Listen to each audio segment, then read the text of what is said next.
My mother decided to turn my son's 10th birthday into a lecture on classism, publicly humiliating my husband for working with his hands. She thought her money gave her the right to bully us, but she didn't realize I held the one legal document that could leave her homeless. This is where the story truly begins, and you won't want to miss what happens. Make sure you're subscribed to see it through to the end.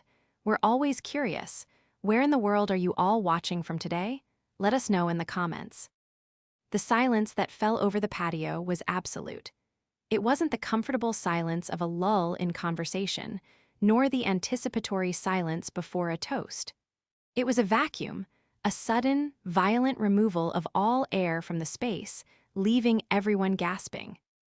I stood frozen near the buffet table, a half-eaten shrimp skewer in my hand, watching my mother, Beatrice.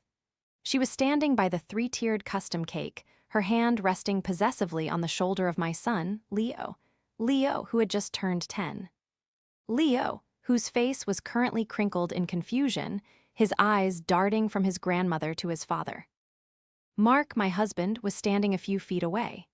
He was still wearing his polite, tight-lipped smile, the one he reserved specifically for my mother's events. He had dressed up for today, wearing a crisp button-down and slacks, trying so hard to fit into Beatrice's world of country clubs and manicured lawns. But his hands, large, calloused, and permanently stained with the faint, honest grit of the earth despite how much he scrubbed them, hung by his sides. Beatrice had just tapped her crystal champagne flute with a silver spoon. The chiming sound still seemed to hang in the humid air. "I just want to say," Beatrice announced, her voice projecting with that practiced, aristocratic lilt she had perfected over 40 years of social climbing, "how proud I am of my grandson. Double digits, a big milestone." She looked down at Leo, smoothing his hair, a gesture that looked affectionate but was actually controlling, fixing a cowlick that didn't exist. "You have such a bright future, Leo," she continued, her eyes scanning the crowd of her friends, judges, doctors, old money inheritors. She wasn't looking at us. She was performing for them. "You're smart, you're sharp. I know you're going to do great things." Then the smile on her face sharpened. It didn't reach her eyes, it never did.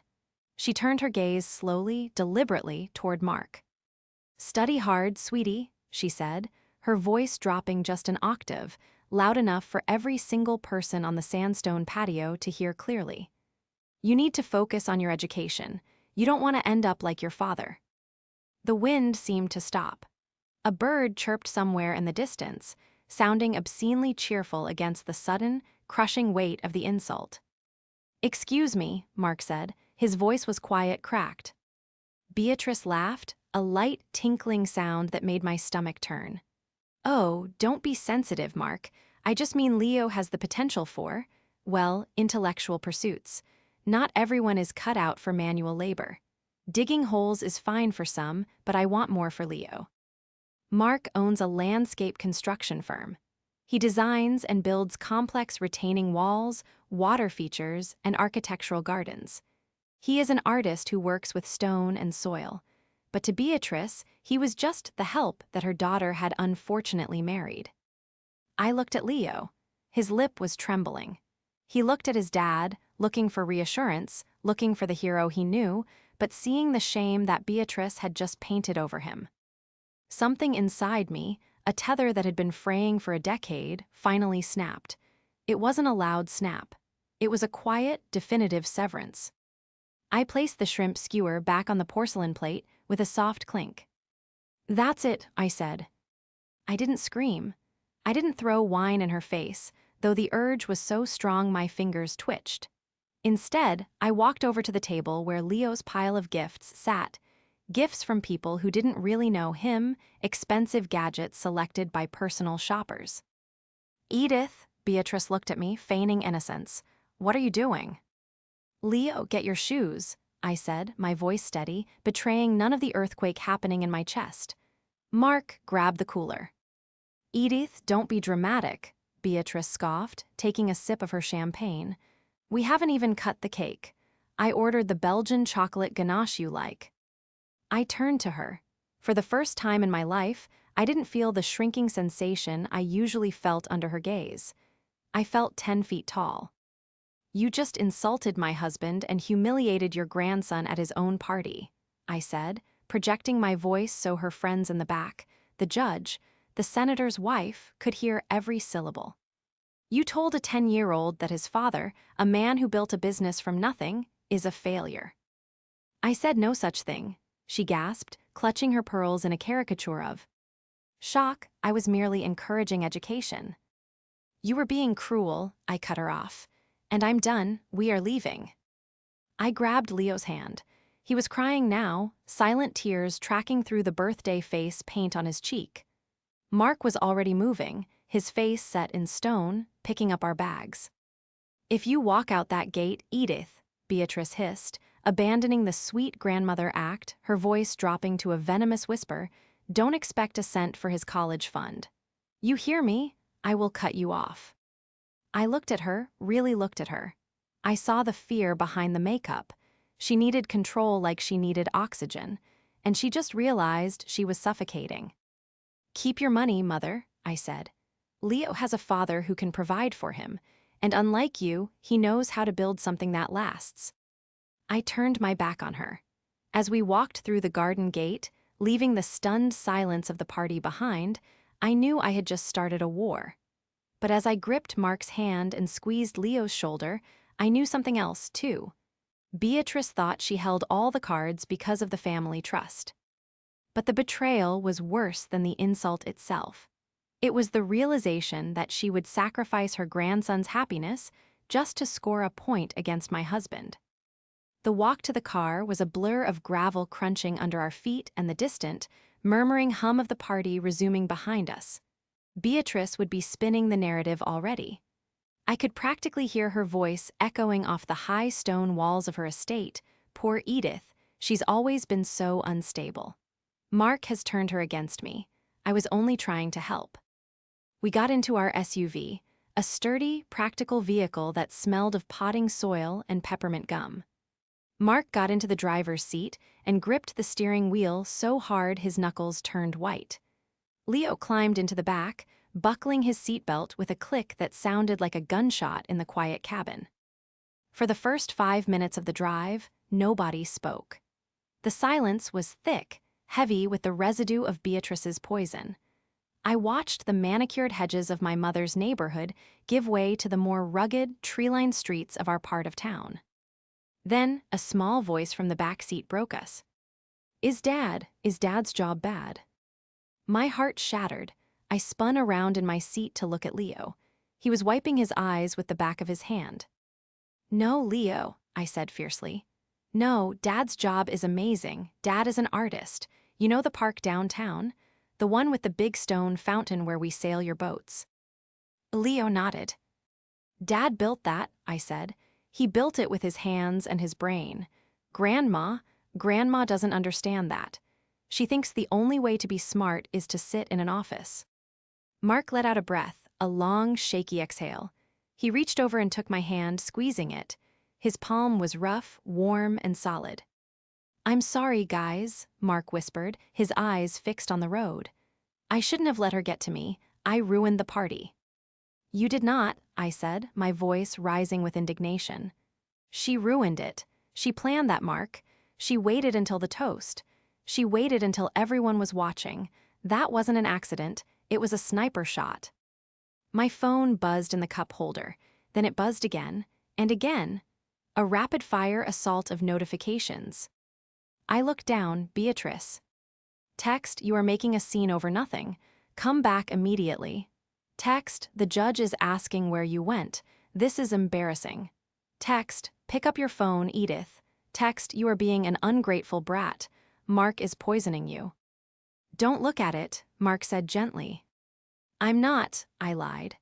I flipped the phone face down, but the buzzing continued, vibrating against the plastic console like an angry hornet. We pulled into our driveway. Our house wasn't a mansion like Beatrice's. It was a 1920s craftsman bungalow that we had spent the last 10 years restoring together. Mark had rebuilt the porch. I had re-landscaped the entire half-acre into a native pollinator garden. It was a home full of life, color, and love, everything Beatrice's cold, marble-floored mausoleum was not. As we walked inside, the relief of being in our own space was palpable, but the shadow of the afternoon lingered. Mark went to the kitchen to get Leo a glass of water. I stood in the hallway, looking at the framed photos on the wall. Beatrice was in none of them. My phone rang again.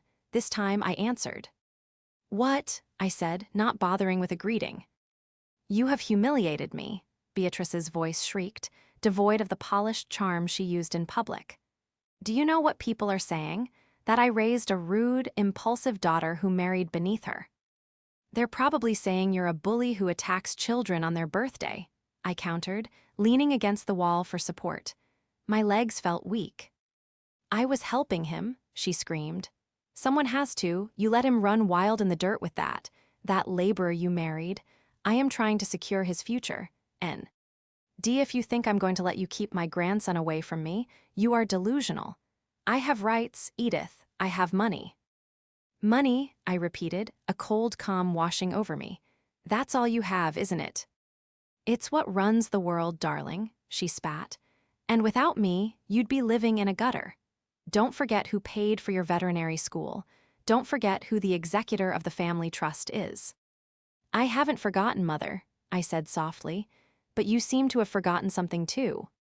"And what is that?" she scoffed. "You've forgotten that I can read," I said, "and I know exactly how the trust is structured. You think you're the owner, Beatrice, but you're just the manager." There was a pause on the line, a hesitation. "What are you talking about?" she asked, her voice faltering slightly. "Go back to your party," I said. "Enjoy the cake." I hung up.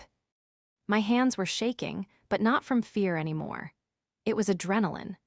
Beatrice had spent my entire life dangling the inheritance over my head like a carrot, using it to control where I went to school, how I dressed, and how I raised Leo.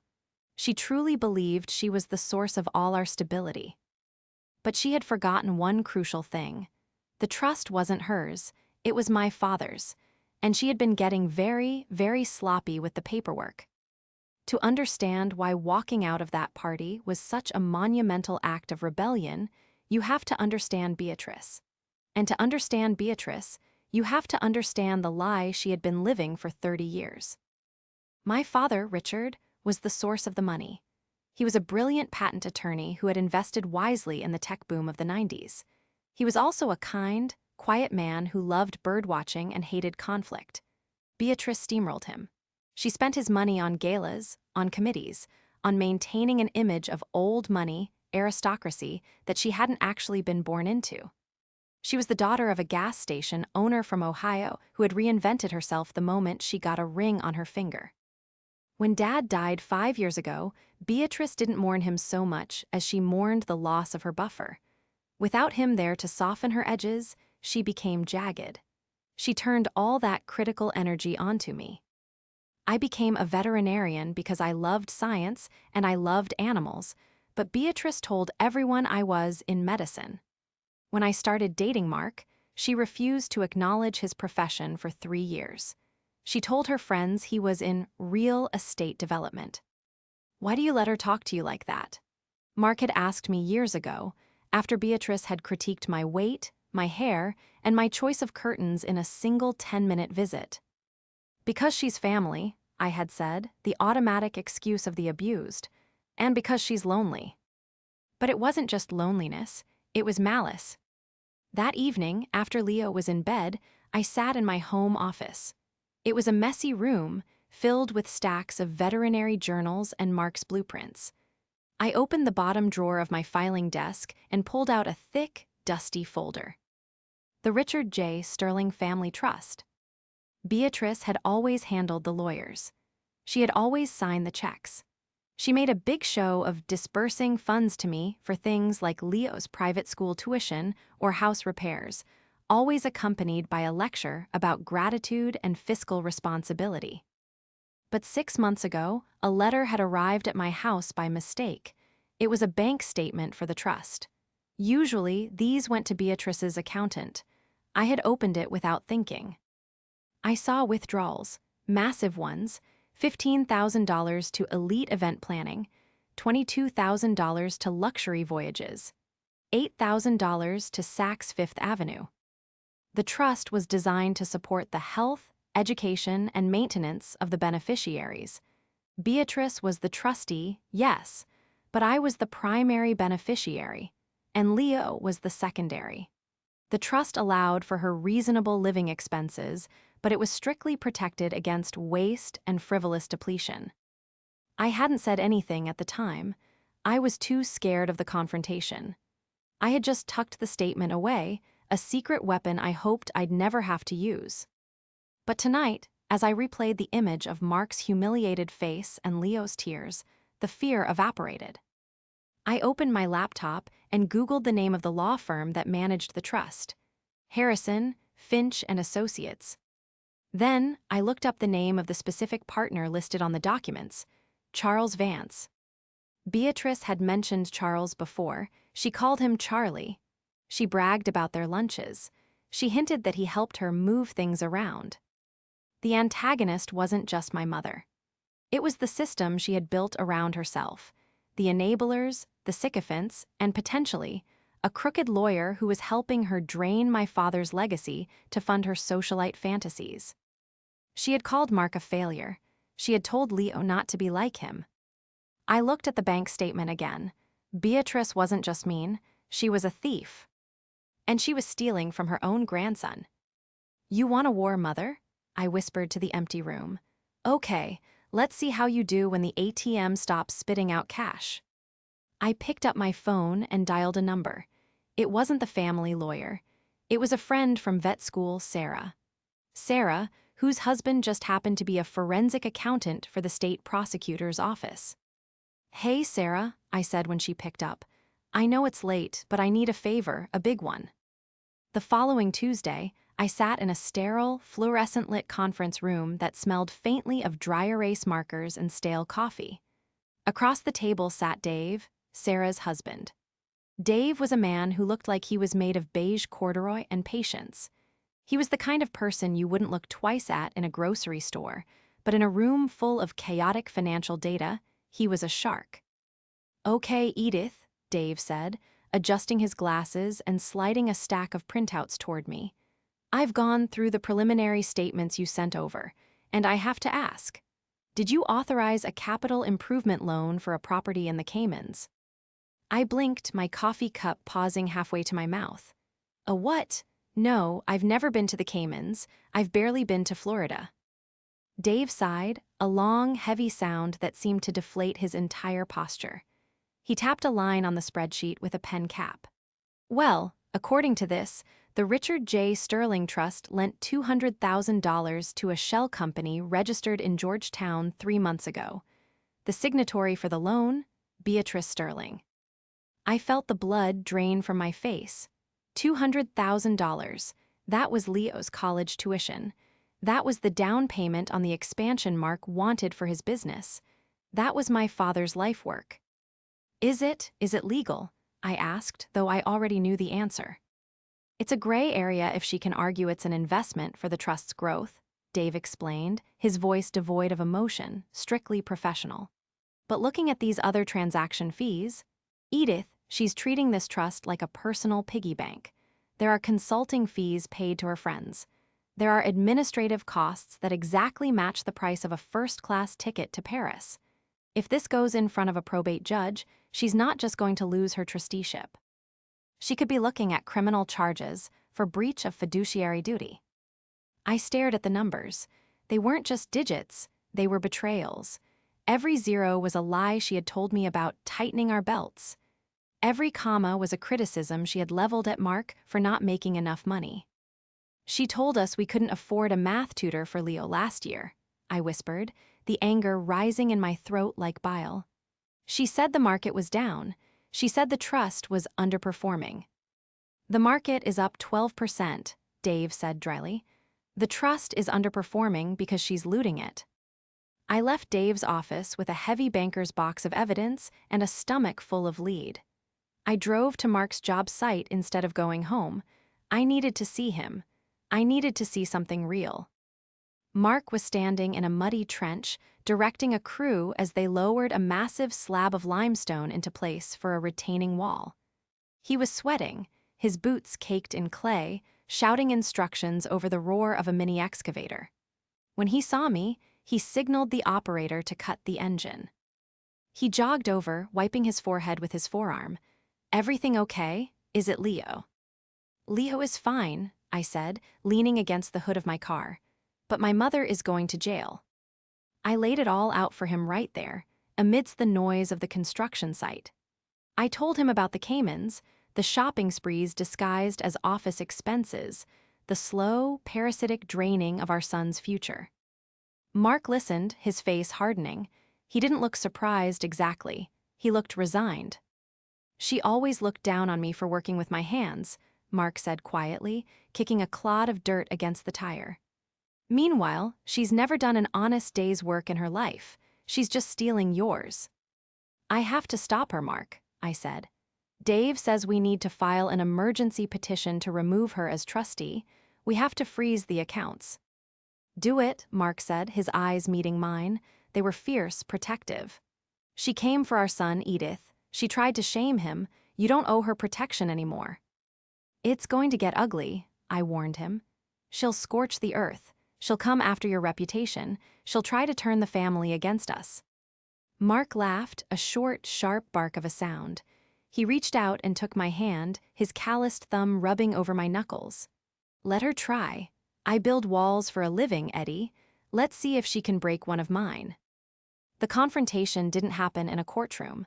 It happened in my kitchen 3 days later. I had sent the initial demand letter through a lawyer Dave recommended, a shark named Aliner who ate prestigious trust at Orny's for breakfast. The letter simply requested a full forensic accounting of the trust for the last 5 years. It was a warning shot. Beatrice didn't respond to the lawyer. She drove straight to my house. I was chopping vegetables for dinner when the front door burst open. We hadn't changed the locks yet, a mistake. Beatrice stormed in, a whirlwind of cashmere and fury. "How dare you?" she shrieked, slamming a crumpled piece of paper onto the granite island. It was the demand letter. "How dare you send this filth to Charles? Do you know how embarrassed I was when he called me?" "Hello, Mother," I said calmly, not looking up from the bell peppers. "I see you got the mail." "You ungrateful, vicious little girl," she spat, pacing the kitchen floor. Her heels clicked sharply on the tile. "After everything I've done for you, I send you to private schools, I buy you clothes, I host parties for your son." "You insulted my husband at that party," I interrupted, finally setting the knife down. I turned to face her. "And you humiliated Leo." "I was giving him advice," Beatrice yelled, her face flushing a blotchy red. "Someone has to tell him the truth. If he relies on you too, he'll end up working at a gas station." "Like your father?" I asked softly. Beatrice froze. Her eyes widened.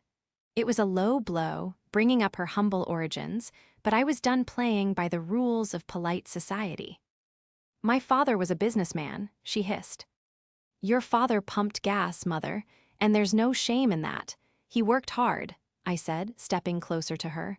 "Just like Mark works hard, the only person in this family who doesn't work is you." "I manage the estate," she screamed, her voice cracking. "I manage the legacy." "You're stealing from it," I said. The silence that followed was heavy, electric. Beatrice stopped pacing. She looked at me with a mix of shock and genuine confusion, as if I had started speaking a foreign language. "Excuse me," she whispered. "The Caymans, Mother," I said, crossing my arms. "The consulting fees to your friend Sheila. The $20,000 for office supplies that suspiciously matches the invoice for your new sunroom."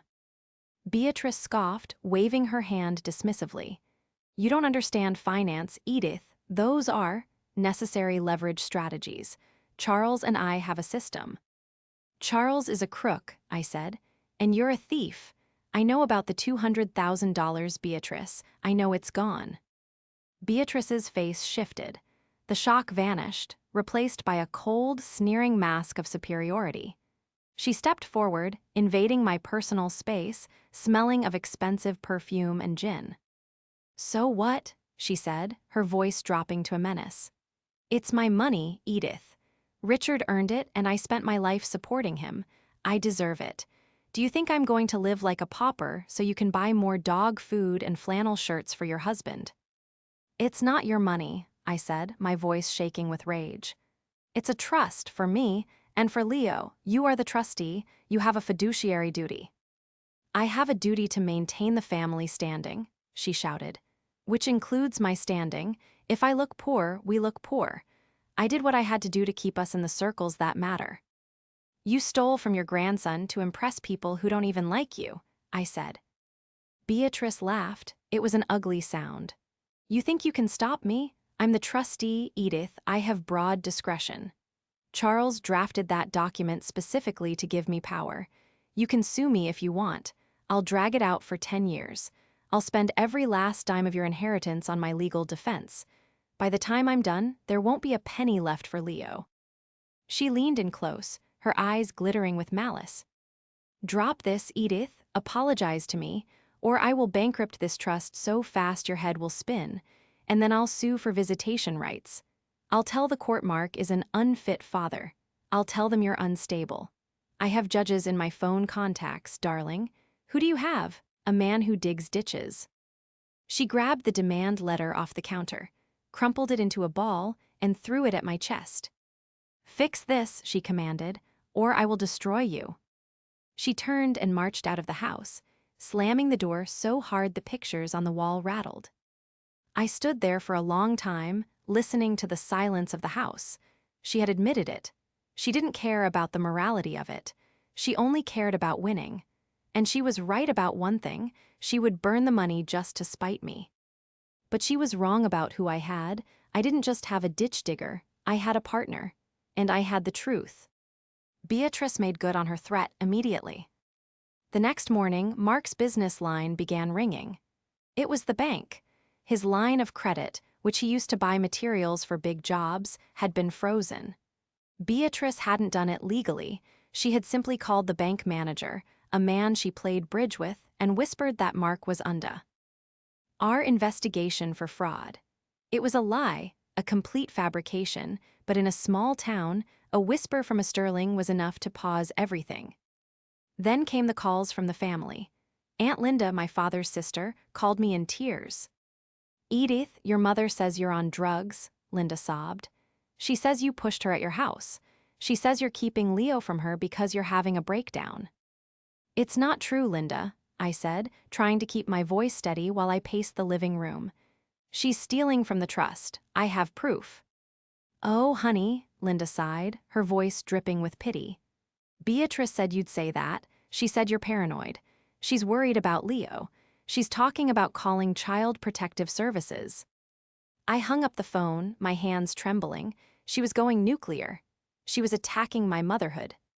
"She's trying to isolate us," Mark said.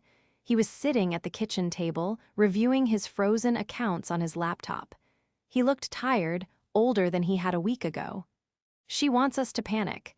She wants us to come crawling back so she can turn the tap back on." "We're not crawling," I said.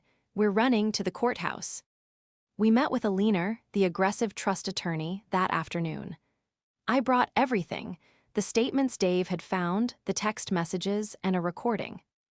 I hadn't told Beatrice, but we have a security camera in the kitchen. A nanny cam we used to check on our aging dog when we were at work. It recorded audio. I played the clip for Alina. Beatrice's voice rang out, clear and hateful. "It's my money.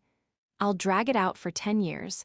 I'll spend every last dime of your inheritance on my legal defense." Alina listened, her eyebrows climbing higher and higher.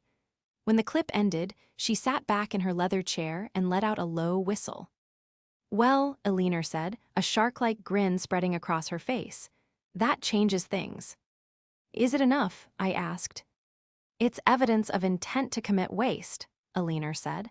"It proves she's not acting in the beneficiary's interest. She explicitly stated she would deplete the funds to spite you. That's an immediate breach. But we need more to nail the lawyer, Charles Vance. If we take Beatrice down, Vance will claim ignorance. He'll say she lied to him. She didn't lie to him, I said. She said they have a system. We need the correspondence, Aliner said. We need to see the emails between Beatrice and Vance. How do we get those? Mark asked. Attorney-client privilege. Not if the attorney is aiding in a crime, Aliner said. It's called the crime-fraud exception, but we need a smoking gun to trigger it. We went home, feeling a mix of hope and dread. The clock was ticking. Every day Beatrice remained trustee was another day she could siphon funds or sabotage Mark's business. That night, I went into the attic. I was looking for my father's old birdwatching journals, comfort reading, but inside one of the boxes of his old papers, I found an old iPad. His iPad. It had been off for 5 years. I plugged it in, not expecting much. The screen flickered to life. The passcode, I guessed his birthday, it unlocked. I opened the email app. It hadn't updated in years, but the cached emails were there.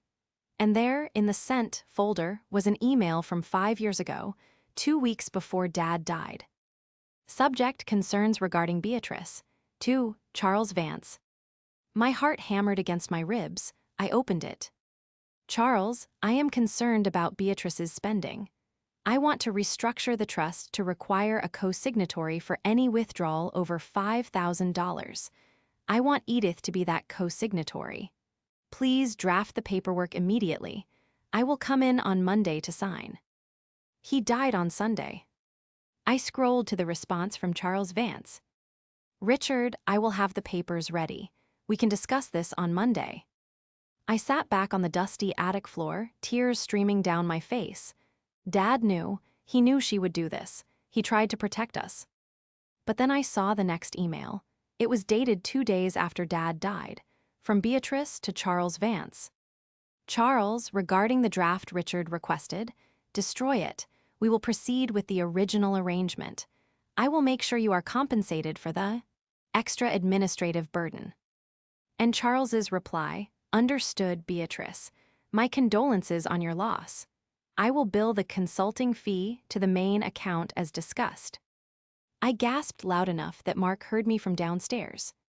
Edith, he called out.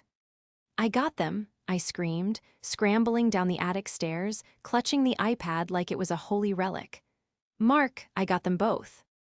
I showed him the emails, the proof that Charles Vance knew about my father's wishes and suppressed them. The proof that he and Beatrice had conspired to ignore my father's final instructions in exchange for a payoff. This wasn't just mismanagement anymore. This was fraud. She's done, Mark said, reading the screen, his voice filled with awe. Edith, she's absolutely done. Not yet, I said, my eyes narrowing. She threatened to ruin us in public. She threatened to destroy your reputation. I looked at the date on the calendar. Tomorrow was the Sterling Family Foundation Gala, the biggest event of the year. Beatrice was the chairwoman, the judge would be there, the senator would be there, all of her circle. She wants a show, I said, feeling a cold, hard resolve settle in my chest. Let's give her one. The Sterling Family Foundation Gala was held in the ballroom of the city's most historic hotel. It was a room of velvet curtains, crystal chandeliers, and people who pretended to like each other for the sake of tax write-offs. I wore a dress I had bought 3 years ago for a friend's wedding, a simple navy blue number that Beatrice would have called pedestrian. Mark wore his best suit, the charcoal one he wore to meet high-end clients. He looked handsome, strong, and terrified. You ready? He asked, his hand hovering over the heavy brass handle of the ballroom doors. No, I admitted, clutching the iPad in my purse, but let's do it anyway. We pushed the doors open. The hum of conversation didn't stop immediately. It rippled away, starting from the people nearest the door and spreading outward like a wave until the entire room fell silent. 300 heads turned. Beatrice was on the small stage at the front of the room, standing behind a podium adorned with white roses. She was mid-speech, holding a glass of champagne. Charles Vance, the lawyer, was standing just to her right, looking smug in a tuxedo that cost more than my car. And that is why, Beatrice's voice faltered as she saw us. Her smile froze, then twisted into a scowl. She leaned into the microphone. Well, it seems my daughter has decided to join us. Better late than never, Edith, though I see you didn't check the dress code. A ripple of polite, cruel laughter moved through the room. We didn't stop walking. We marched straight down the center aisle, our footsteps muffled by the thick carpet. Security, Beatrice called out, her voice pitching higher.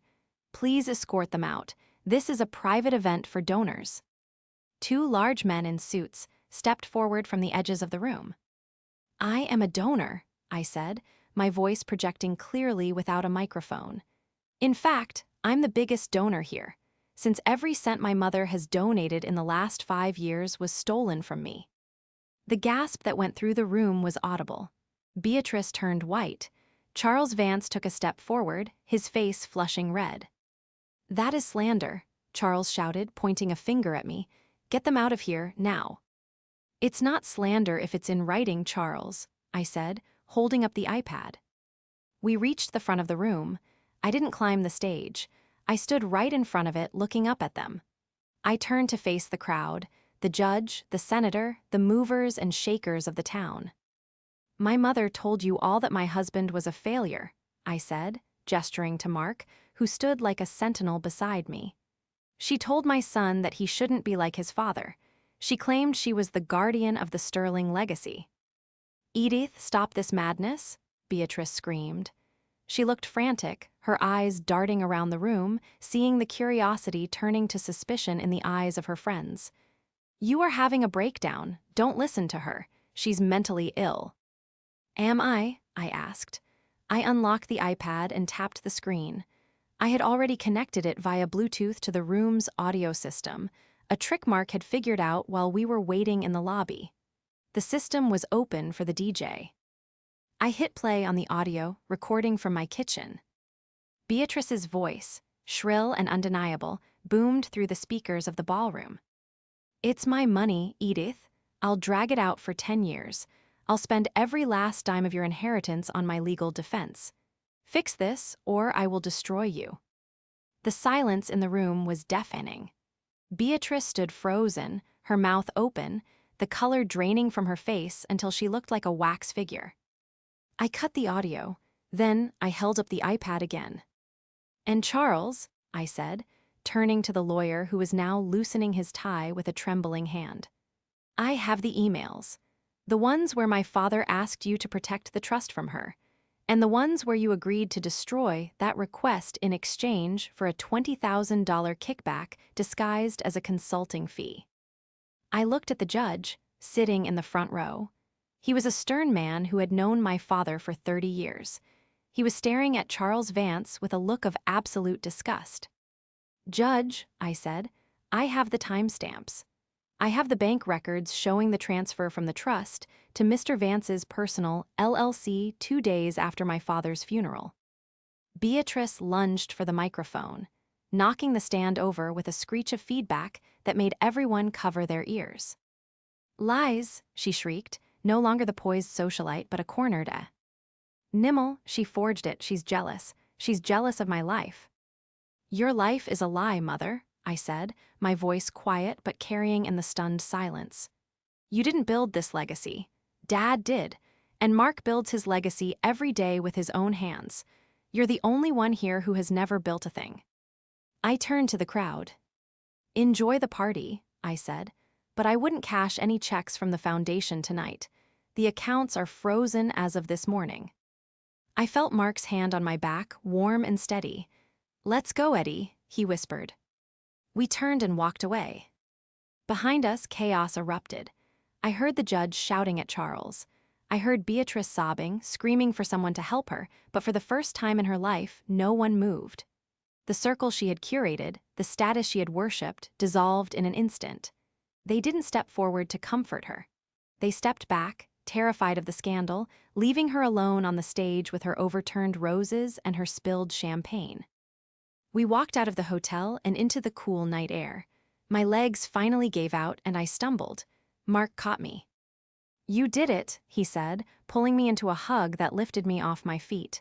You actually did it. We did it, I sobbed into his shoulder. The fallout was swift, brutal, and public. Beatrice's friends turned on her with the speed of piranhas. The judge, embarrassed that he had associated with a fraud, pushed the docket through in record time. Charles Vance didn't just get disbarred, he was indicted for fraud and embezzlement. It turned out my father's trust wasn't the only cookie jar he had his hands in. Once the domino fell, his entire practice collapsed. He took a plea deal to avoid a lengthy prison sentence, but his career and reputation were incinerated. Beatrice was removed as trustee 3 weeks after the gala. The court appointed an independent fiduciary to audit the mess she had made. The findings were grim. She had blown through nearly 40% of the principal. To pay it back, the estate had to be sold. The mansion on the hill, the symbol of her status, the place where she had looked down on us for years, was put on the market. The proceeds went back into the trust to restore what she had stolen from Leo. Beatrice moved into a 2-bedroom condo in a retirement community 3 towns over. It was a nice place, perfectly adequate, but to her, it was a prison. She had lost her audience. She had lost her leverage. We didn't sue for full custody of her life, but we set firm boundaries. I control the trust now. Beatrice receives a monthly stipend, enough to live comfortably, but not enough for galas, not enough for trips to Paris, and certainly not enough to buy influence. She tried to call, mostly to complain about the condo's HOA or to blame me for her social exile. I stopped answering. Eventually, the calls stopped. 6 months later, we held another birthday party for Leo. It wasn't at a country club. It was in our backyard. Mark had built a new pergola, weaving jasmine vines through the cedar beams. He had built a custom treehouse for Leo, a masterpiece of carpentry with a rope bridge and a lookout tower. The air smelled of barbecue smoke and laughter. Our friends were there, real friends, the kind who helped you move furniture and didn't care what brand of shoes you wore. Sarah and Dave were there, clinking beers. I stood on the back porch, watching Mark and Leo. Mark was showing Leo how to properly sand a piece of wood for a birdhouse they were building together. You have to go with the grain, bud, Mark was saying, his voice patient and kind. If you fight against it, it gets rough. If you work with it, it gets smooth. Leo nodded, his tongue sticking out in concentration, his hands mimicking his father's. Like this, Dad. Exactly like that, Mark beamed. You're a natural, you've got good hands. I watched them, a lump forming in my throat. Beatrice had told Mark he was a failure. She had told Leo not to be like him. She was wrong. Mark wasn't just a builder of walls, he was a builder of men. He was teaching our son patience, skill, and the pride of creating something tangible.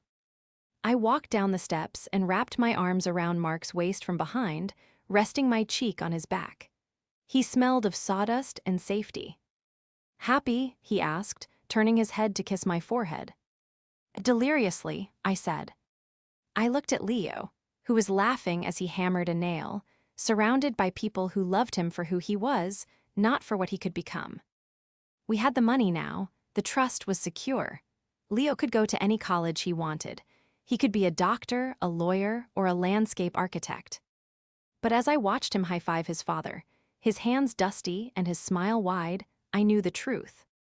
If he grew up to be exactly like his father, kind, hardworking, and brave enough to stand by the people he loved, then he would be the richest man in the world.